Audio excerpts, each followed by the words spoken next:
Olá pessoal, estamos de volta do curso A Beleza do Namoro Cristão e nós vamos falar nesse módulo, o quinto do nosso curso, sobre namoro e sexo. Nós nos baseamos para falar esse módulo nos dois livros, Namoro, do professor Felipe Aquino, e também no terceiro livro da coleção Sentinela da Manhã, Afetividade e Sexualidade, do Fernando Gomes, que foi coordenador nacional do Ministério Jovem da RCC Brasil. São dois livros que nós indicamos vocês terem em mãos. Nós adaptamos esse conteúdo ao nosso curso e acrescentamos com aquilo que Deus nos inspirou para vocês. Bom, para começarmos esse módulo, nós começamos com uma pergunta. Por que no namoro não é o tempo de viver atos sexuais, de ter a relação sexual? Porque o sexo, ele tem duas dimensões, a unitiva e a procriativa. Ou seja, ele é para unir o casal em intimidade e para gerar vida, procriar.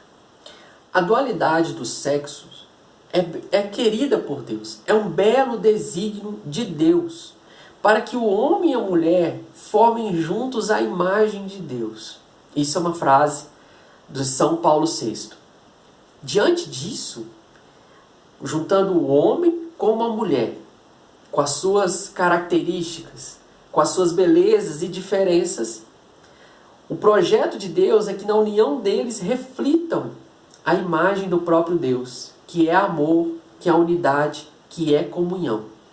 E por isso essa finalidade de multiplicação, né? O homem e a mulher, quando se unem, eles ficam profundamente mais íntimos, né? Porque há ali uma entrega, uma doação, e eles também recebem essa graça da multiplicação, de multiplicar aquele amor que os dois estão vivendo. O ato sexual é a manifestação mais forte entre o casal. É uma doação física e espiritual. E isso pede para que haja essa entrega física e espiritual, que haja primeiramente com alguém que se ame e que haja um compromisso com você, para que esse ato seja totalmente voltado com uma entrega, uma doação do seu corpo, da sua alma, do seu espírito. Precisa que esteja ligado a você alguém que ame você realmente, que você a ama através de um compromisso de vida e definitivo. E por isso que o sexo deve ser vivido dentro do casamento, né? Quando o sexo é vivido fora do casamento, é prostituição.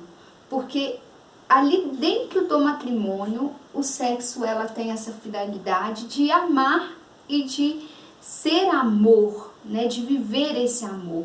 Agora, fora do casamento, o sexo vivido é prostituição, porque tem a ver com uso. Porque não tem amor. Não tem amor. Essa é a diferença básica de tudo isso. Sim, e no plano de Deus, o sexo é diferente, né? É ali a manifestação de um amor conjugal, ou seja, é uma liturgia do amor. Os esposos, eles se unem para essa doação, para essa entrega, para essa fidelidade, que é a mesma fidelidade que Cristo fez por nós, pela igreja, de doação, de entrega, de compromisso ali no alto da cruz. Então o casal, ele vive essa liturgia do amor, como nós dissemos, né, ali dentro do quarto. Na fusão dos corpos se celebra, se tem um significado muito rico. Se celebra ali o amor pelo outro, a compreensão recíproca, o diálogo que é mantido, se celebra o perdão que é dado, se celebra as lágrimas que são derramadas. Por isso é o ato fundamental da vida. E diante desse significado, é porque ele tem que ser vivido no casamento. Porque o casamento envolve todos esses elementos. A união dos corpos sinaliza a união dos corações e do espírito pelo amor. E aí, nós já tiramos uma conclusão. Se há união de corpos, mas não existe união de almas, nós temos aí um desastre na vida sexual do casal. Sim, e a igreja, ela ensina o quê? Que o casal, ele deve estar aberto à geração de vida, né? Como nós dissemos, é unitiva e procriativa, as duas dimensões do sexo. Então, o casal, ele precisa estar aberto à vida. Eles fazem esse compromisso diante do padre no altar. E por isso, os meios artificiais são condenados pela igreja, né? Camisinha, o DIU e tantos outros métodos artificiais. Porque o casal é chamado a essa abertura à vida. Pílula anticoncepcional. Sim. Por isso que nem no namoro, nem no noivado oferecem ainda uma relação sólida e estável para o filho. Porque não existe ainda um compromisso do até que a morte os separe. É por isso que o sexo não deve ser vivido no namoro e no noivado.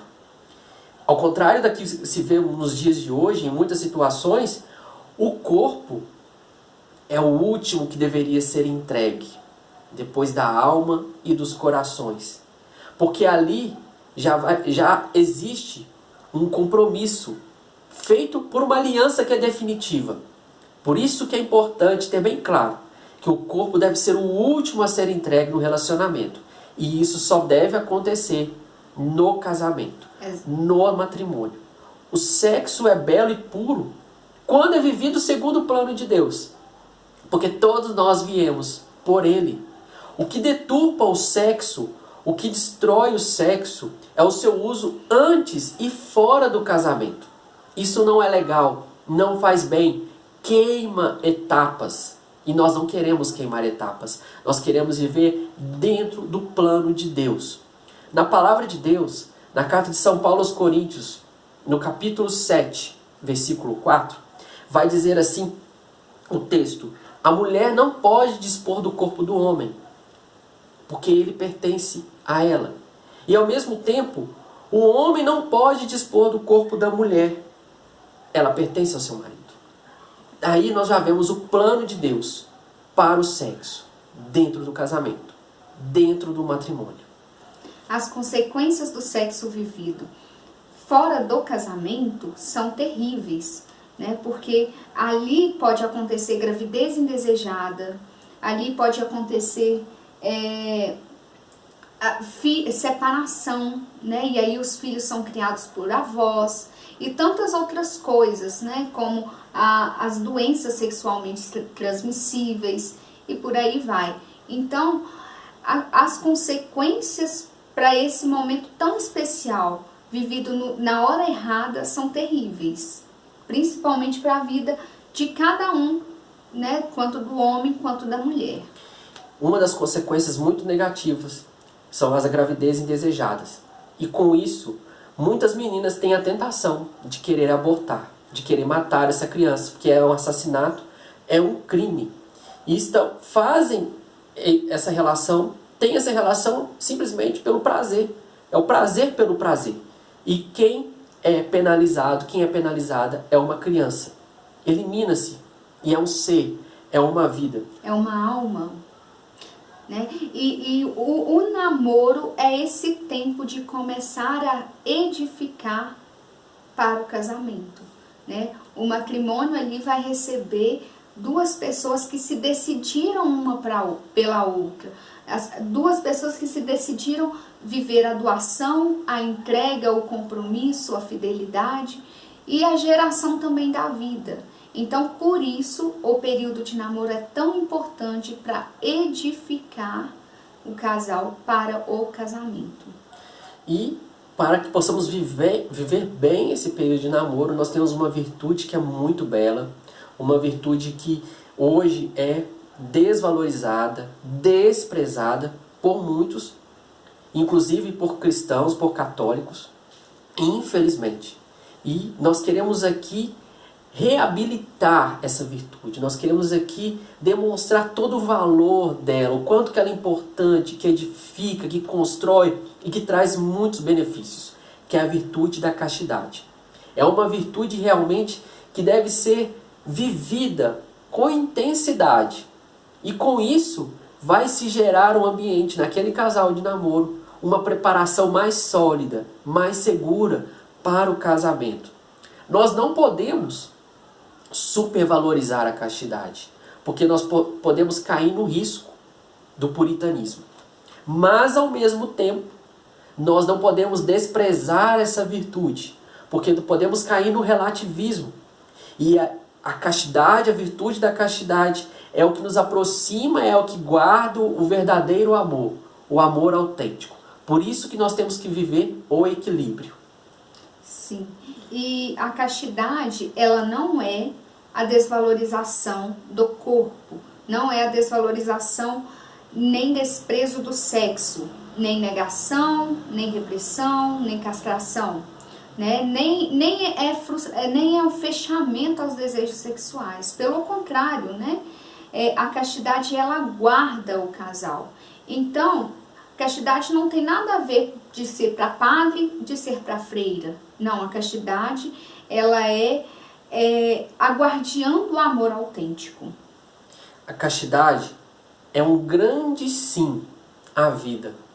A castidade é aquela que ordena a nossa sexualidade. É uma afirmação jubilosa de quem é livre para amar, para se doar.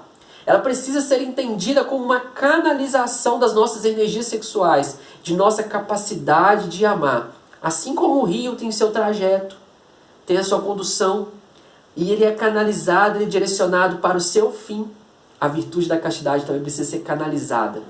Canalizada com as nossas energias. Ser conduzida para o seu fim, para ser vivida dentro do casamento. Ela canaliza a nossa capacidade de amar. Ela tem um foco, uma direção. Por isso, quando ela é vivida, ela atinge o seu alvo e produz muitos frutos. Sim, assim não faz do outro, que é uma pessoa com uma história, um objeto de uso e de prazer, né? Mas sim mesmo ter um compromisso com aquela pessoa. Então, ser casto significa relacionar-se de maneira transparente com a pessoa do outro sexo, segundo São João Paulo II. Então, ser transparente significa admitir que eu tenho desejos sexuais, mas que eles são subordinados a uma realidade muito maior, né? E por isso a castidade é compreendida não pode ser compreendida sem a virtude do amor, né? E ela está a serviço do amor. Essa é a finalidade da castidade, servir o amor, é a guardiã do amor. Então, só vive a castidade quem entendeu que o sexo é a linguagem do amor puro, expressão do dom de si, manifestado através do corpo. Uma pessoa não é só corpo e sexo. Ela possui todo um mistério, toda uma realidade que deve ser contemplada, valorizada. Essa realidade precisa ser respeitada. Senão, nós caímos na tentação de tratar a pessoa como um objeto. E um objeto se usa, um objeto se pega. Mas o ser humano se ama, se respeita, se valoriza. Usar significa usufruir, tirar todo o proveito, explorar. Explorar aquilo que a pessoa pode oferecer. Amar não. Amar significa se doar pelo bem do outro. São João Paulo II diz na Teologia do Corpo que o contrário do amor não é o ódio, mas é o uso. Amar é o contrário de utilizar. Usa-se uma pessoa todas as vezes que se coloca o valor do seu corpo e sexo acima do seu valor pessoal. Só com a castidade nós protegeremos o amor, o verdadeiro amor. E a declaração mais linda, mais bonita que nós podemos fazer para a nossa namorada, para o nosso namorado. Eu amo tanto você que não posso te usar. E a castidade é a energia espiritual que liberta o amor do egoísmo e da agressividade. Portanto, a castidade é sinônimo de um amor forte, com o amor de Cristo que leva a renúncia de si para o dom de si. Ou seja, Cristo que renunciou a si mesmo, nos convida também a renunciar a nós mesmos por amor, né? Para amar. Então, é preciso o esforço para viver a castidade, o autodomínio, que envolve sacrifício e renúncia. Sem a capacidade de autopossuir, é impossível viver essa autodoação. Então, eu só posso me doar se eu me possuo, se eu sou dono de mim, se eu exerço o autodomínio, se eu digo, quem manda em mim sou eu, e eu sou capaz de me privar para amar o outro. Eu vivo esse autodomínio para viver essa autodoação ao outro.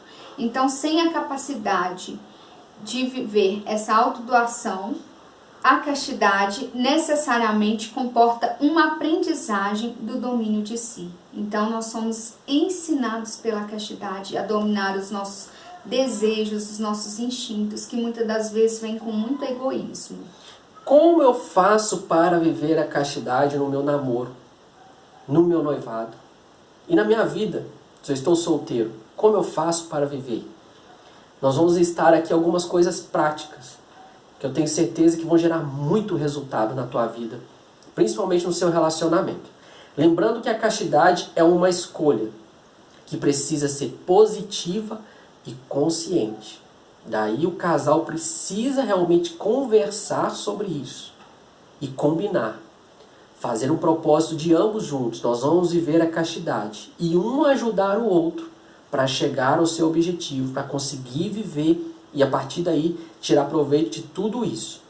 Nós só vamos conseguir viver a castidade através de uma autodisciplina, de um autodomínio, como acabamos de falar.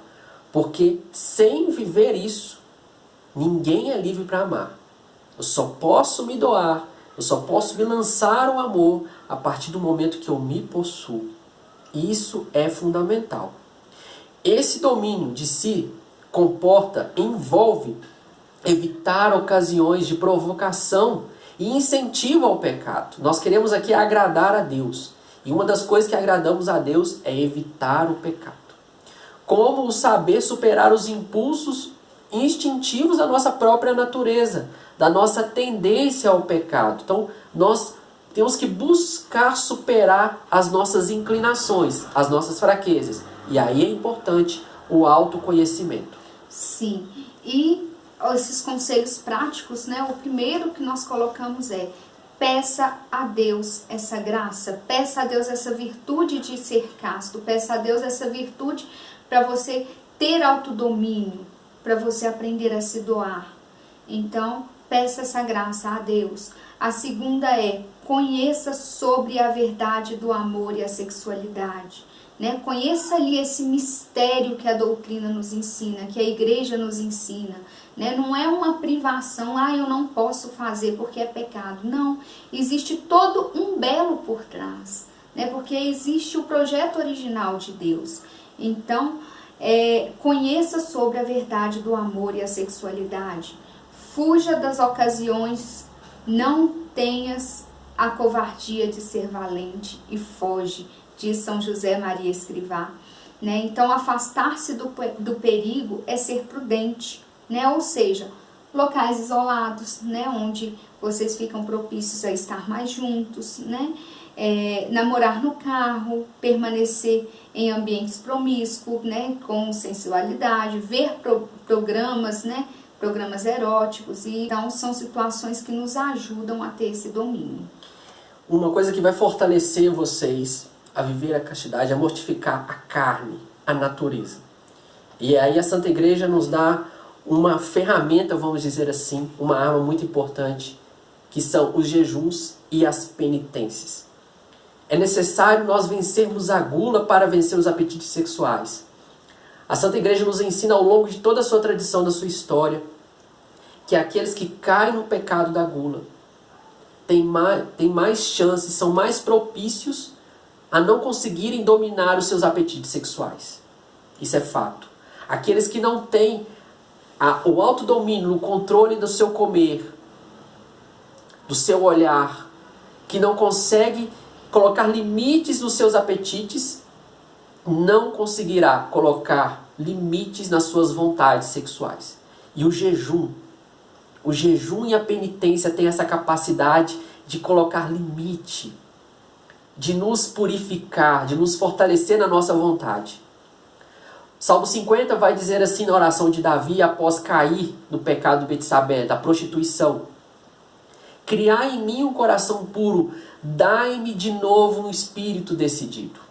Essa é a oração que nós temos que fazer quando estamos namorando. Fortalece a minha vontade, dai-me um espírito decidido. E você se abrir à penitência, abrir mão de comer algo que você gosta, de abrir mão de fazer algo realmente que te leva para longe de Deus, e fazer jejum.